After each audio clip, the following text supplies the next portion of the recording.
सुन्नत मुअक्कदा कहते हैं जो फ़र्ज़ की तरह और वाजिब की तरह तो नहीं होती, लेकिन वो आम सुन्नतों की तरह भी नहीं होती कि उसको छोड़ने वाले को मलामत ही ना की जाए, तो इसको सुन्नत मुअक्कदा कहते हैं। आम सुन्नतों से ज़्यादा ताकीद है इसकी, क्योंकि नबी सल्लल्लाहु अलैहि वसल्लम ने जहाँ भी सियाम रमज़ान का जिक्र किया, क़याम रमज़ान का भी साथ में जिक्र किया। दिन का रोज़ा, रात का क़याम, दिन का रोज़ा, रात का क़याम। तो ये क़याम कैसे होगा? नबी सल्लल्लाहु अलैहि वसल्लम ने 3 दिन ये क़याम करके बताया कि ऐसे होगा।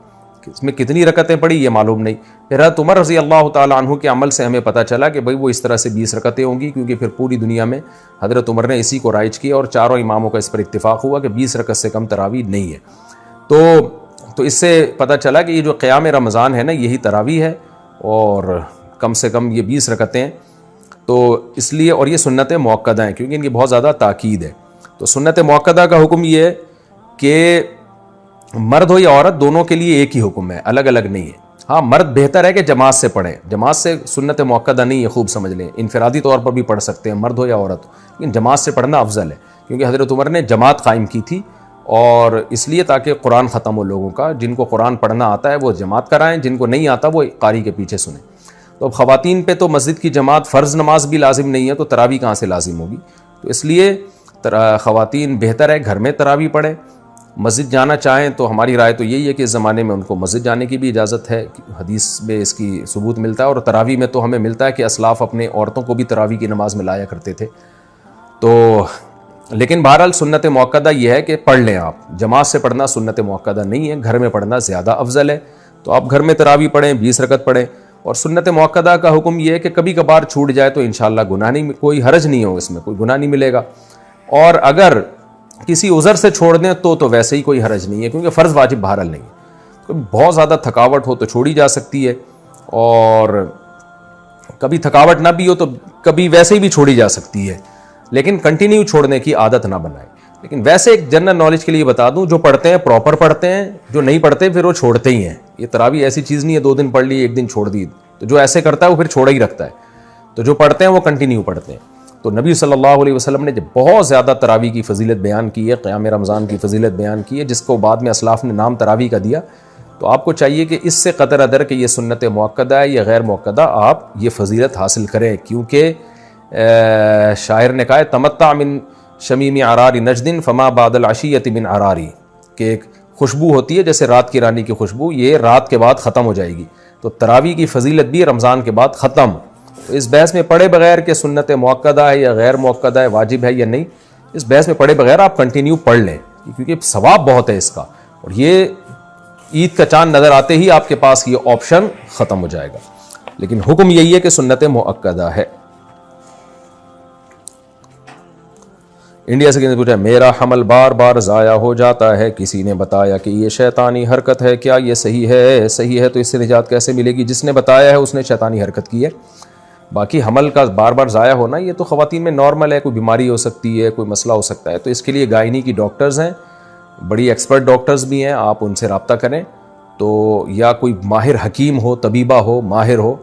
हकीमों में 2 नंबर बहुत होते हैं, तो इसलिए 1 नंबर हकीम को तलाश करें।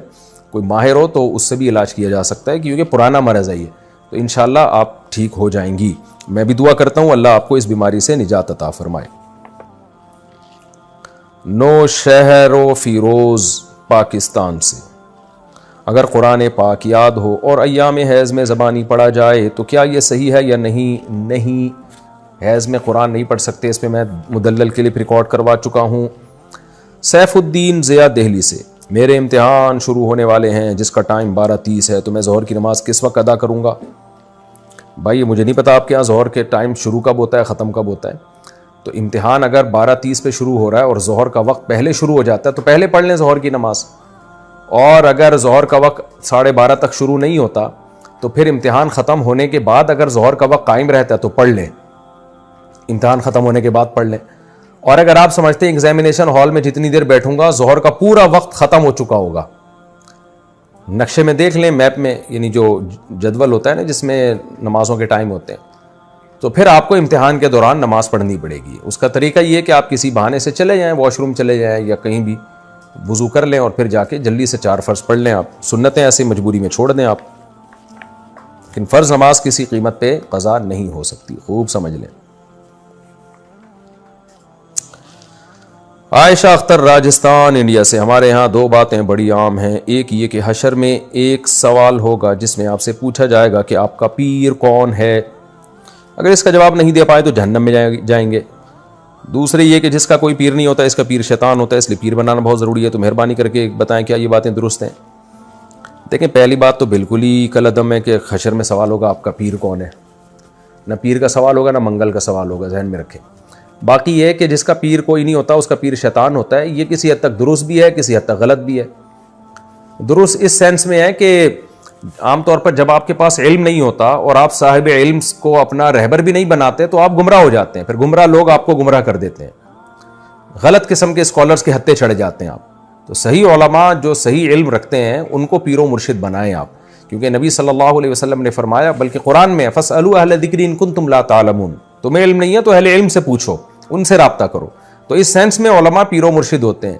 तो आप जिसको बेहतर समझें कि ये इसके पास तकवा ज़्यादा, इल्म ज़्यादा है, तो उसको अपना बड़ा बना लें, लेकिन वो खुद सुन्नत का मुत्तबे हो, खुद तौहीद परस्त हो, बिदती ना हो, शहवत परस्त ना हो, हुब्बे दुनिया का मरीज ना हो। तो ये बेहतर होता है, क्योंकि बेलगाम ऊँट जो है ना वो फिर इधर उधर भटकता रहता है। तो उसका रिजल्ट देखें ना आप, जो उलमा को फॉलो नहीं करते फिर किधर जाते हैं। और गलत मतलब इसका यही है कि वो पीर बनाना गोया फ़र्ज है। तो भाई फ़र्ज नहीं है, असल है कुरान और सुन्नत पे चलना। तो उलमा की रहनुमाई में कुरान और सुन्नत पे आप चल लें। बेशक किसी को पीर व मुर्शिद ना भी बनाए, तो जो असल है शरीयत को फोकस करना है। तो अगर कोई पीर बनाए बगैर भी शरीयत पे चल जाता है तो फिर उसको ये नहीं कहा जाएगा कि उसके पीर शैतान है। हाँ, चले वो उलमा की निगरानी में ही, तो अमली तौर पर उलमा ही को पीर बनाएगा वो, लेकिन ज़बान से नहीं कहेगा कि मेरे पीर हैं वो। मोहम्मद हारिस इंग्लैंड से, यहाँ 90% मुर्गी के अंडों में सुर्ख स्पॉट्स होते हैं। मालूम हुआ है कि मुर्गी की फार्म में चहलकदमी की वजह से या दीगर किसी वजह से कोई नस डैमेज हो जाती है, रहनुमाई फरमाइए। देखिए, मुझे नहीं पता ये सुर्ख स्पॉट्स क्यों होते हैं, लेकिन हकीकत में अगर अंडा वो इतना ख़राब हो जाए, टाइम गुजरने की वजह से उसमें सुर्ख स्पॉट पैदा हो जाए, तो फिर उसका खाना जायज़ नहीं है, क्योंकि वो सड़ने लगता है, वो खबाइस में दाखिल हो जाता है। तो अब ये आपको पोल्ट्री फार्म वाले ही बताएंगे कि सुर्ख स्पॉट किस चीज़ का है। ब्लड का है फिर तो गलत है, ब्लड का अगर नहीं है तो फिर ठीक है। साउथ अफ्रीका, क्या बरेलवियों के पीछे नमाज पढ़ने से नमाज हो जाती है? रहनुमाई फरमाएं, बरेलवियों की मस्जिद में अजान देना कैसे है? मैं जिस महल्ले में रहता हूँ वहाँ बरेलवियों की मस्जिद में, वहाँ नमाज पढ़ने जाता हूँ अक्सर। मुझे वहाँ के लोग कहते हैं कि आप अजान पढ़ें, तो मैं जवाब देता हूँ कि हमारे यहाँ अजान से पहले सलात नहीं पढ़ी जाती। तो क्या मैंने ठीक किया? रहनुमाई फरमाया, अजान तो भाई किसी भी मस्जिद में दी जा सकती है। बाकी बरेलवियों के पीछे नमाज पढ़ना जायज़ है या नहीं, तो मसला देवबंदी बरेलवी अहले हदीस का नहीं है। जो भी तौहीद परस्त हो उसके पीछे नमाज पढ़ना जायज़ है, और जो भी मुशरिक हो उसके पीछे नमाज जायज़ नहीं है, चाहे वो देवबंदी हो, चाहे वो अहले हदीस हो, चाहे वो बरेलवी हो। तो अब शिर्क किसे कहते हैं? अल्लाह के सिवा किसी और को ये समझना कि वो असबाब से हट के मेरी मदद कर सकता है, तो ये शिर्क है। तो चाहे वो देवबंदी करे, चाहे अहले हदीस करे। बाज़ देवबंदी भी ऐसा करते हैं कि वो ऐसे उनके अक़ीदे ख़राब हो गए हैं कि वो शिर्क की हद तक पहुँचे हुए हैं। ऐसे पीरो मुर्शिद जाहिल हैं, देवबंदियों में भी कहते हैं अपने आप को देवबंदी हैं, लेकिन उनके ये अक़ीदे हैं कि नबी सल्लल्लाहु अलैहि वसल्लम जो है, हम जहाँ से आपको पुकारें आप हमारी जवाब का जवाब देते हैं और हमारी पुकार पे लब्बैक कहते हैं। इस तरह के उनके भी अक़ीदे हैं। बरेलवियों में भी ऐसे लोग हैं, और शायद अहले हदीस में भी हों ऐसे, लेकिन मेरा ख्याल है अहले हदीस में ज़रा मुश्किल ही है इस तरह के लोग हों। लेकिन जाहिल पीर जहाँ भी होंगे, तो क्योंकि अहले हदीसों में तसव्वुफ़ नहीं है तो उनमें ये चीज़ें ज़रा कम हैं, लेकिन देवबंदियों में भी कम है, लेकिन ये नहीं है कि नहीं है। बाज़ देवबंदी हमने पीरों में देखे हैं जाहिल किस्म के, तो वो असल में देवबंदी है ही नहीं, लेकिन लेबल उनके साथ देवबंदियों का लगा हुआ है। और बरेलवियों में भी जो मुस्तनद इनके उलमा हैं वो इस शिर्क की नफ़ी करते हैं, लेकिन जो बहुत ही एक्सट्रीम लेवल पे गए हुए हैं वो या रसूल अल्लाह मदद और नबी सल्लल्लाहु अलैहि वसल्लम को हर जगह हाजिर नाजिर समझते हैं जिस्म के साथ, तो ये शिर्क है। तो ऐसा कोई भी इमाम होगा उसकी इक़्तिदा में नमाज जायज़ नहीं होगी। तो मसला देवबंदी बरेलवी अहले हदीस का नहीं है, मसला ये है कि सहीहुल अक़ीदा के पीछे नमाज हो जाती है, जो शिरकी अक़ीदा रखता हो उसके पीछे नमाज नहीं होती। अब्दुल्ला आफरीदी यूके से, यहाँ पर एक मस्जिद में बरेलवी लोग अजान से पहले और अजान के बाद भी कुछ पढ़ते हैं, तो इनके पीछे नमाज पढ़ सकते हैं या नहीं? ये मसला भी मैंने बताया कि बात देवबंदी बरेलवी की नहीं है। बात यह है कि जिसका अक़ीदा शिरकिया हो, चाहे वो देवबंदी हो, चाहे बरेलवी हो, चाहे अहले हदीस हो, उसके पीछे नमाज नहीं होगी। और जिसका अक़ीदा शिरकिया नहीं है और इस्लाम के बुनियादी अक़ीदों का वो मुनकिर नहीं है, उसके पीछे नमाज हो जाएगी, चाहे बरेलवी हो, चाहे देवबंदी हो, चाहे अहले हदीस हो। इंडिया से किसी ने पूछा है, मेरा एक लड़की से निकाह हुआ था जिसको मैं बिल्कुल भी पसंद नहीं करता था और ना अब कर रहा हूँ। अजीब आदमी है भाई। जब से ये निकाह हुआ है उस वक्त से अब तक बेसुकून हूँ, मेरी सेहत भी बहुत ख़राब है, जब भी इससे बात करता हूँ तो और भी बेसुकूनी हो जाती है, नफ़रत होती जा रही है, किसी भी चीज़ में दिल नहीं लग रहा, मेरे हालात बहुत ख़राब हैं, दिल जैसे बुझ सा गया है, मेरे हालात की वजह से मेरे वालिदैन पर भी बुरा असर पड़ रहा है, मैं क्या करूं? आप एक और शादी कर लें मेरे भाई, इस बेचारी को आप छोड़ेंगे तो आजकल पता है तलाक के बाद लड़कियों का होता है क्या है। और दूसरी बात, आपकी गलती है, आपको देखभाल के शादी करनी चाहिए थी। अगर आपको बिल्कुल भी पसंद नहीं थी तो आप अड़ जाते। आपने दूसरे की ज़िंदगी को अपनी माँ बाप की भेंट क्यों चढ़ा दिया भाई? लड़का कहता है मेरे माँ बाप का दबाव था, तो भाई साहब आप जो है ना माँ बाप के कहने में आके आप किसी लड़की की ज़िंदगी आप बर्बाद कर रहे हो। तो आपको अगर नहीं करनी थी आप कह देते कि भाई ये नहीं हो सकता, मैं किसी सूरत में कबूल नहीं करूंगा। देखा ही होगा ना आपने, या बगैर देखे कर लिया आपने। तो अब अगर आपने उसको धोखा दिया और उस बेचारी को जो है ना माँ बाप के कहने पर ना चाहते हुए भी शादी कर ली, तो उसमें लड़की का क्या कसूर है? तो इस सूरत में हम कभी भी तलाक का मशवरा नहीं देते। लड़कियों के साथ हालात बहुत ख़राब हो जाते हैं तलाक के बाद। तो आपके पास अल्लाह ने एक ऑप्शन दिया, 3 मज़ीद शादियाँ करें आप। और मैं इंशाल्लाह आपको दावे से कहता हूँ जब आप एक और शादी करेंगे तो इस पहली बीवी से भी आपको मोहब्बत हो जाएगी, क्योंकि आपकी एक डिज़ायर्स हैं, जो जिस्मानी डिज़ायर्स हैं, वो जब दूसरी बीवी से पूरी होंगी तो इसको आप इस तौर पर कबूल जहन कर लेगा कि भाई चलो मेरे निकाह में ये पहली औरत है जो मेरे निकाह में आई है। इंसान को पहली बीवी से इस बेस पे भी मोहब्बत होती है कि मैं जब कमारा था तो पहली औरत मेरी ज़िंदगी में आई है ये, तो ये भी एक वजह होती है। अब आप देखें ना, लोगों की बीवी बूढ़ी हो जाती है फिर भी लोग मोहब्बत कर रहे होते हैं, क्यों भाई? ये मेरी जो है ना ज़िंदगी मेरी इसके साथ गुजरी है। तो मैं मशवरा आपको नहीं दूंगा। बाकी शरई हुक्म क्या है? शरई हुक्म ये है कि मर्द जब तलाक देना चाहे किसी माकूल वजह से वो तलाक दे सकता है, बशर्ते के तोहर में पाकी के अयाम में एक तलाक दे, हम बिस्तरी किए बगैर, वो जो तलाक का सुन्नत तरीका है। तो इस तरीके से तलाक देंगे, तलाक हो तो जाएगी, लेकिन बहरहाल शरीयत ने इसको नापसंद किया। अब गज़ुल हलाल, हलाल होने के बावजूद नापसंद किया। तो हलाल है आपके लिए ऐसी लड़की को डिवोर्स देना, लेकिन बहरहाल नापसंदीदा काम है। तो नापसंदीदा काम के कभी भी मशवरे नहीं दिए जा सकते, और ख़ास तौर पर अपनी बहन बेटियां, जो आपकी बेटियां बाद में होंगी, उनको सामने रख के सोचें कि तलाक के बाद बेचारी लड़कियों का हशर क्या होता है। तो इसलिए आप इनको इतना ज़्यादा बोझ दिल पे ना लें, एक और शादी करें और उसके साथ जो है इंशाअल्लाह उसके बाद आपके दिल में अल्लाह इसकी मोहब्बत भी इंशाअल्लाह डाल देगा। इंडिया से किसी ने पूछा है, रमज़ान में नफली इबादत करना अफजल है? नफली इबादत कहाँ करना अफजल है? घर में करनी चाहिए या मस्जिद में? तमाम तर नफली इबादतें घर में करना ही अफजल हैं।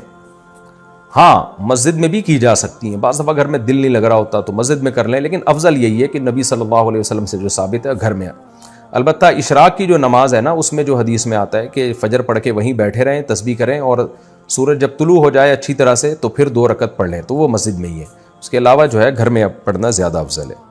लेकिन ना करने से बेहतर है कि कहीं भी कर लें, भले घर में नहीं तो मस्जिद में ही कर लें, इस चक्कर में छोड़ें नहीं।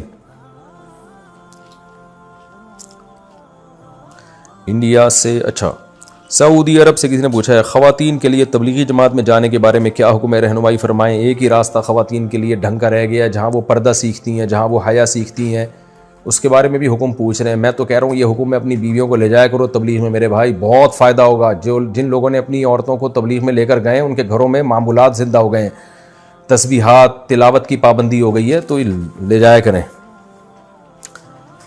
इंडिया से किसी ने पूछा है, किसी ने बैंक में 1 लाख रुपए जमा किए और इन पैसों पर बैंक ने इस शख्स को ब्याज यानी सूद दिया।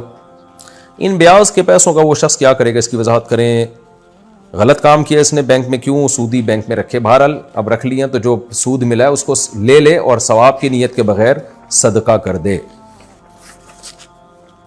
इरफान साहब हिंदुस्तान से पूछते हैं, हम 6 बहन भाई हैं और 2 भाई और 4 बहनें। अल्हम्दुलिल्लाह मेरी माँ और बाप ठीक हैं और मेरे साथ रह रहे हैं। मेरे वालिद के पास 3 जायदादें थीं, जिनमें उन्होंने मेरी बहनों की शादियों के लिए 2 जायदादें बेची थीं और इनकी शादी में उन्होंने उन्हें सोना और पैसा और दीगर घरेलू ज़रियात जैसी कीमती चीज़ें दे दी थी। और मेरे वालिद ने उन्हें बताया था कि मैंने आपकी खातिर करोड़ों की 2 जायदादें बेची हैं, आपको पैसे और सोना दिया है और आपकी शादियां अच्छे तरीके से की। बाकी जायदाद इन 2 बेटों की होगी जो मैं और मेरा भाई हैं। और वो भी इस वक्त इस पर राज़ी हो गए थे। अब इतने साल गुजर चुके कि मेरी बहनें इस प्रॉपर्टी में हिस्सा मांग रही हैं, जो मेरी और मेरे बड़े भाई की है। मेरे वालिद और वालदा अब भी एक ही फैसले पर हैं कि बाकी मानदा जायदाद मुझे और मेरे भाई को तकसीम कर दें। अल्हम्दुलिल्लाह हमारी बहनों की अच्छी जायदादें हैं, लेकिन फिर भी वो इस जायदाद में हिस्सा का मुतालबा कर रही है जो मेरे वालिद ने मेरे और मेरे भाई के लिए रखी है। जो रकम और सोना मेरे वालिद मेरी बहनों को इनकी शादी में मेरे वालिद ने दिया था, वो इस हिस्से के मुकाबले में बहुत ज़्यादा कीमती है, वो जो जायदादें मांग रही हैं। मैं सिर्फ ये वाज़ेह करना चाहता हूँ कि क्या मैं ये जायदाद अपने वालिद और वालदा से ले सकता हूँ? क्या इस्लाम में इस जायदाद को कबूल करना कानूनी होगा? बराए करम मुझे मशवरा दें, मसला बताएं। देखो, अभी आपके वालिद साहब जिंदा हैं तो उसमें ना बहनों का हक है ना आपका हक है, लेकिन आपके अब्बा ने जब करोड़ों की जायदादें या करोड़ों रुपए बेटियों को दे दिए तो अब अब्बा को चाहिए कि उतना ही पैसे बेटों को भी दें।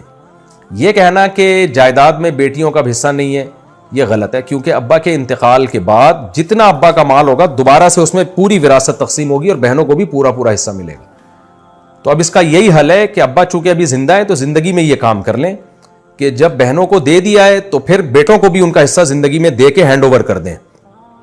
यह कहना काफी नहीं है कि मेरे मरने के बाद बेटियों का हिस्सा नहीं है ना, अब्बा का इंतकाल होगा तो मरने के बाद दोबारा बेटियों का हिस्सा मिलेगा, क्योंकि विरासत मरने के बाद उसका हक साबित होता है। तो जो हक साबित अभी हुआ ही नहीं, अब्बा वो उससे दस्तबरदार कर ही नहीं सकते। तो इसलिए अभी से अब्बा बेटों को दे के हैंड ओवर कर देंगे तो ठीक हो जाएगा, नहीं करेंगे तो इस जायदाद में बेटियों का पूरा पूरा हिस्सा होगा। वहीद अहमद, ज़िला मस्तूंग, बलूचिस्तान से मुफ्ती साहब, मेरा सवाल ये है कि क्या खरगोश हलाल है या नहीं? अक्सर लोग कहते हैं कि हराम है। गलत कहते हैं भाई, खरगोश हलाल है, इसकी हिल्लत हदीस से साबित है। खरगोश असल में शायद हराम इसलिए कहते हैं, खर कहते हैं गधे को अरबी में, और गोश कान को कहते हैं। तो गधे जैसे उसके कान होते हैं ना, तो शायद इस वजह से लोग समझते हैं कि ये गधे के हुक्म में है। तो लोगों को बता दिया जाए कि ये गधे जैसा कान है, खाली है, खुद गधा नहीं है ये। तो कान ना खाएं आप, बाकी बॉडी खा लें आप। तो बाकी खरगोश हलाल है, सही हदीस से ये बात साबित है और इजमाए उम्मत से साबित है, खा सकते हैं। पाकिस्तान से किसी ने पूछा है, फ़र्ज नमाज में पढ़े जाने वाले नफल खड़े होकर पढ़ने चाहिए या बैठकर? खड़े होकर पढ़ने चाहिए नवाफिल फ़र्ज नमाज के बाद, या कभी भी जब नफल पढ़ते हैं तो खड़े होकर पढ़ने में डबल सवाब है, बैठ के पढ़ने में आधा सवाब है। इरफान साहब हिंदुस्तान से पूछते हैं, हम 6 भाई बहन हैं, 2 भाई और 4 बहनें। अच्छा, ये तो हो गया मसला। शहबाज अहमद बिहार इंडिया से, क्या बिना तौबा के क़ज़ा नमाज हो जाएगी? काफ़ी बार मैं जानबूझकर नमाज छोड़ देता हूँ, फिर जब वक्त मिलता है तो इसकी क़ज़ा पढ़ लेता हूँ, जबकि मैं तौबा नहीं करता और दिल में नीयत भी नहीं होती कि आइंदा नहीं छोड़ूंगा।